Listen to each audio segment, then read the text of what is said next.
This video is sponsored by Skillshare. Be one of the first 200 to check out the link below if you're interested in taking the first step to learn and grow as a creator, artist, or business person, and you will get 2 months free to try out Skillshare. Hey guys, so I've shown a lot of these things before in past videos, so to some of you guys who have seen a lot of my videos or who've been around for a long time, some of these might not be new to you, but I'm going to show them in a little more detail today. Here's some tips and tricks, some little hacks, vegan hacks. I'm gonna stop using my hands for vegan and health lifestyle. Hope you guys enjoy. Please stick around.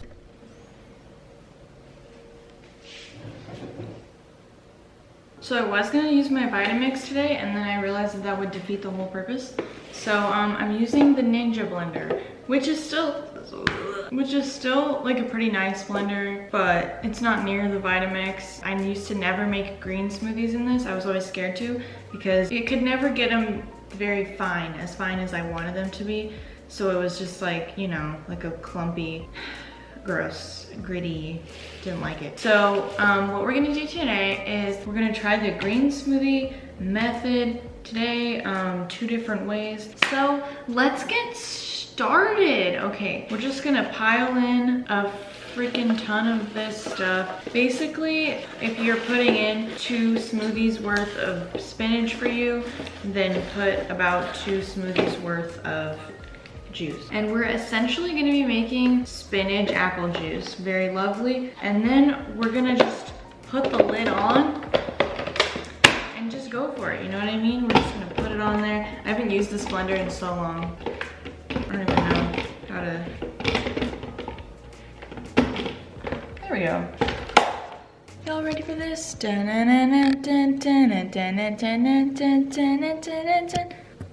Okay.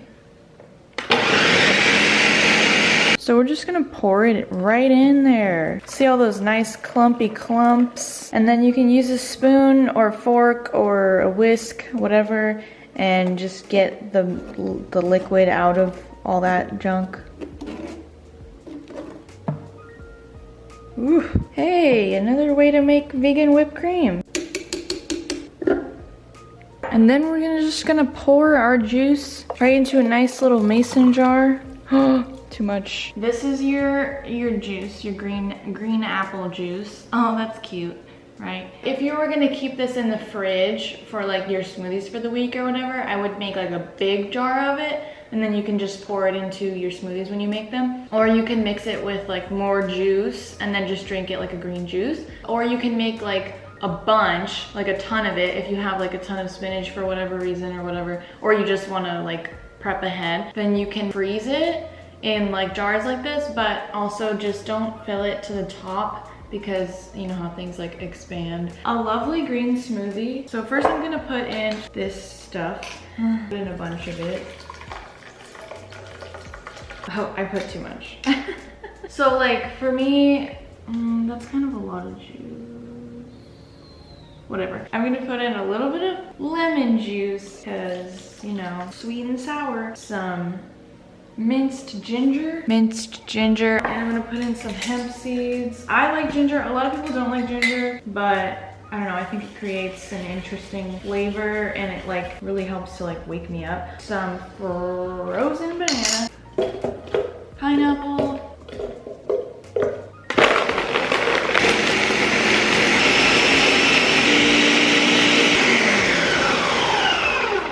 so I put a little bit too much juice, but now we added more fruit, so hopefully that'll make it better.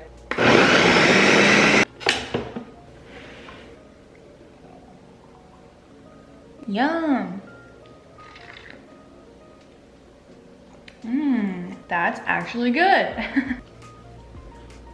So now you have all this swampy looking stuff. We have some applesauce. And we're gonna make some beautiful green applesauce.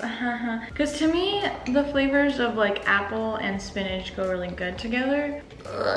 We're just gonna plop this nasty green swamp ass into the jar. So now that you have your solids in there, you're just gonna put some applesauce in there. I don't really know how much, just go for it. Just put Maybe fill up the whole thing? Sure.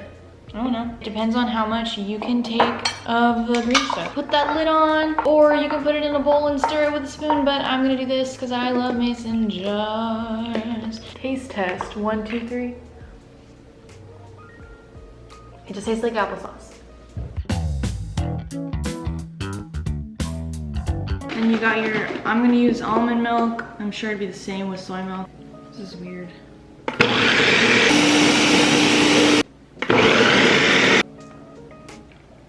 Ooh, she looks pretty smooth.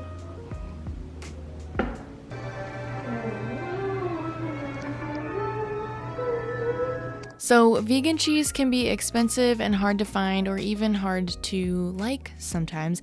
I wanted to show you some ways to doctor up a basic no cheese pizza into something a little more fun and satisfying.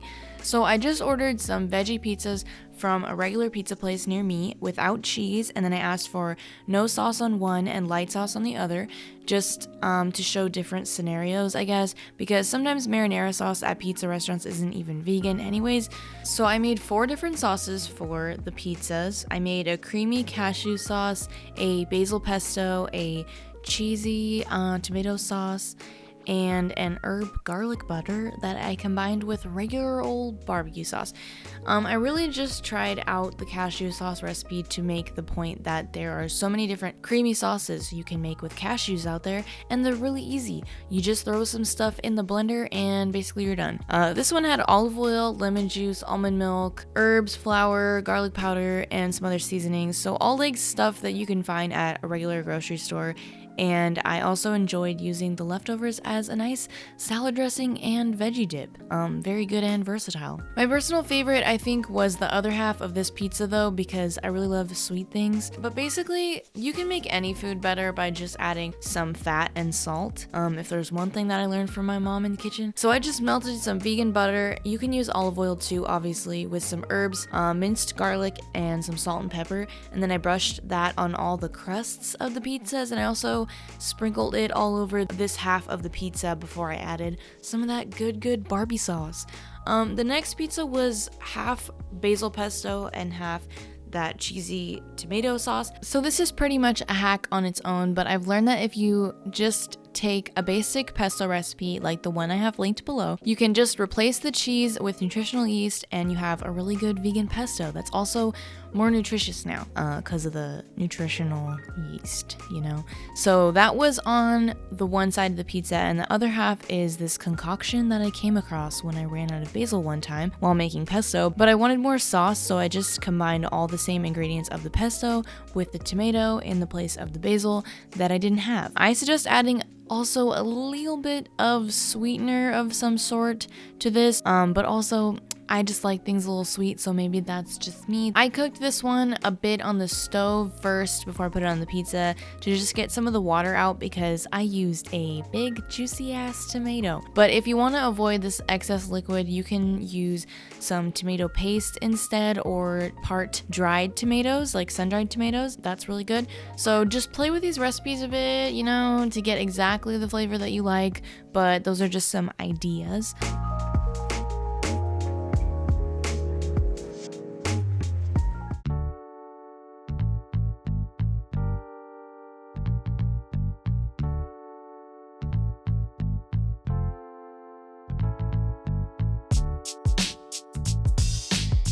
This is so unflattering. I look like a vampire. We about to cook this tofu. I just ran it under some hot water, so, well, not hot, semi-warm, so that it would slip right out of here. And it looks very strange because it's like partially defrosting. The better thing to do would have been to defrost it overnight or whatever in the fridge, or take it out like an hour ago or something. But I didn't do that because I forgot and I'm hungry. So I'm just gonna microwave it. And yeah, I'll be back. So the reason why I like this method is because as you see here, that's all water that's come out of the tofu. Which means the tofu will be drier, which is good, because then you can make it crispier, if you know what I mean. Look at all this water I'm squeezing out. Wow, and it's so easy, so simple, just these steps. I would just suggest flipping it over at least once, just like halfway, so that it's not like the top is like super boiling hot in that boiling water and the bottom is cold still. So wow, yeah, tofu juice, my fave. This looks like a little like Star Wars droid over here or something. So basically I just like heat it up, like put it on like high heat or medium high, and then I put a bunch of oil in because I'm a fatty. Well, because it's kind of like fried tofu, right? So like lots of oil. But I'm also doing the whole block, so you know, that's kind of for comedic effect. I don't usually put this much oil, right? I don't think so.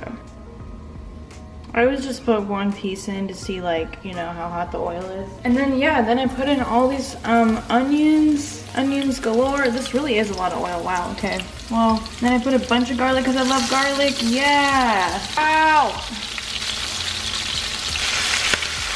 My biggest suggestions is Bragg's, some liquid aminos, vegetable bouillon like this. This is like a paste, and you just scoop some and you can just plop it in there, so then they can like soak in it the whole time. It's like vegetable bouillon flavored oil. The biggest thing is just that you cook them for a long time, you have a lot of flavors in there, and you get all the water that you can out of the tofu.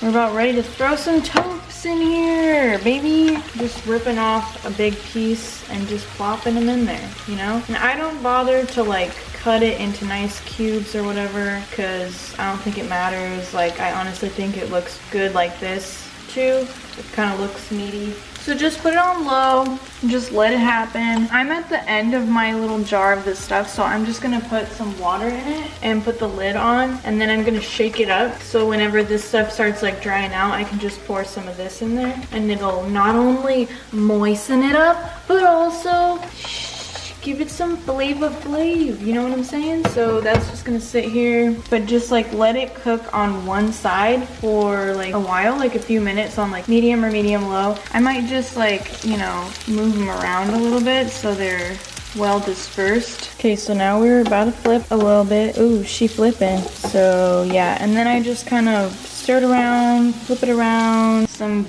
bouillon. Putting some bouillon in it. See, so it's like this brown liquid. Oh, I just spilled some. Simmering that for a little bit. I'm gonna turn it up a lot so it really like boils out. So I'm putting a little more juicy juice in there. Ah! And then we're gonna put some Bragg's. Woo! Some more salt because we like it salty in this house. Some seasoned pepper, and I'm gonna put some paprika because I just like paprika and I think it adds a nice color to anything. And then we're gonna stir those babies around.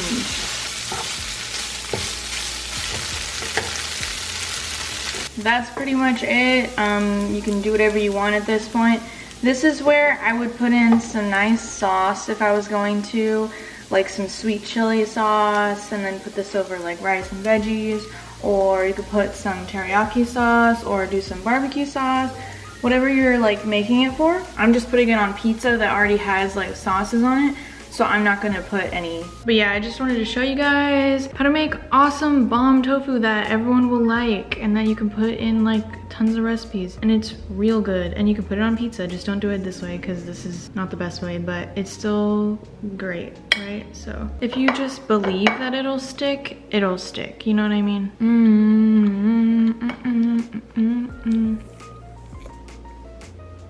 Really recommended. So many of you guys have seen me eat oatmeal out of peanut butter jars before in my what I eat in a week videos, but this is actually just a really good hack that helps you get more use out of the jar, but also clean out some of the bits that stick into the nooks and crannies of the jar before you recycle it. You can also do this with jelly jars. or applesauce jars. Also, I found another use for the green solids while filming this video. You can actually put it in your overnight oats like I did here, and honestly, I could barely taste it. Maybe it was because it was spread between 2 servings, but still, just have enough other flavors in there too, so you're not just tasting spinach and oats. So now that you've spent all this time learning all these really cool tips and tricks with me here in this video, I bet you're just craving some more knowledge. You know, you just can't get enough. So that's the perfect time for me to talk to you about this video's sponsor, Skillshare. Skillshare is a website that offers thousands of courses covering tons of topics ranging from design to music to culinary arts, social media growth, and more. They have over 19,000 courses that all have a community discussion board of their own where you can talk to other people taking the same course, which can be really helpful. The course that I'm particularly interested in right now and wanted to share with you is on taking professional photos with your iPhone. And right away, as I was looking through classes on here and I watched the intro video for this one, I was genuinely blown away by the fact that this guy actually took these photos on his phone. Like, I need to get in on this sorcery.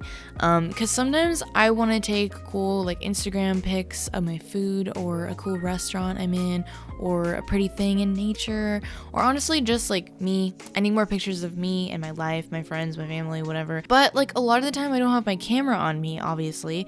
And I often just like let it go because I feel like I never really like the pictures that I take on there, so I just don't take very many photos. But I never would have known that you could take this good of pictures with just a phone as long as you know like the tips and tricks of the biz. Memberships are usually around $10 a month, but if you're one of the first 200 people to sign up using the link below, you will be able to get 2 months of Skillshare for free to try it out. So honestly, you might as well take advantage of this. Just check it out. It's for free for 2 months. And I hope you guys enjoyed that video. Thanks so much for watching. I really appreciate it. And I hope you enjoy the rest of your day, week, life, and whatnot. Peace. Goodbye.